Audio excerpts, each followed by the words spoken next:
पवन सिंह के ओहदे की ज़रूरत है, पवन सिंह के पैसे की ज़रूरत है अपनी ज़िंदगी चलाने के लिए, मुझे नहीं।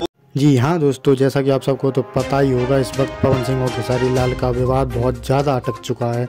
तो वहीं पर हम आप सबको बता दें, अक्षरा सिंह ने बड़ा बयान देते हुए बताया है कि पवन सिंह घमंडी इंसान है और वो अपने स्वार्थ के लिए कुछ भी कर सकता है। वहीं पर उन्होंने कहा है कि पवन सिंह के साथ मैंने काम किया है, मैं अच्छी तरह जानती हूँ वो कैसा इंसान है, वो दूसरों की बेइज्जती करने के लिए कुछ भी कर सकता है। वहीं पर खेसारी लाल ने बड़ा बयान देते हुए बताया कि मैंने तो हंसी मजाक में ये सब बोल दिया था, लेकिन पवन सिंह जी तो रियल में और अपने ऊपर ले रहे हैं, लेकिन उन्होंने उनके ऊपर भी नहीं बोला था, बोल रहे थे। लेकिन उन दोनों का विवाद है कि ख़त्म होने का नाम ही नहीं ले रहा है। इस बात से परेशान होकर भोजपुरी इंडस्ट्री के लोगों ने पवन और खेसारी को दोनों को समझाते हुए कहा कि अगर तुम दोनों ऐसे कुत्ते बिल्ली की तरह लड़ते रहोगे तो तुम दोनों एक दिन भोजपुरी इंडस्ट्री को बर्बाद करके छोड़ोगे।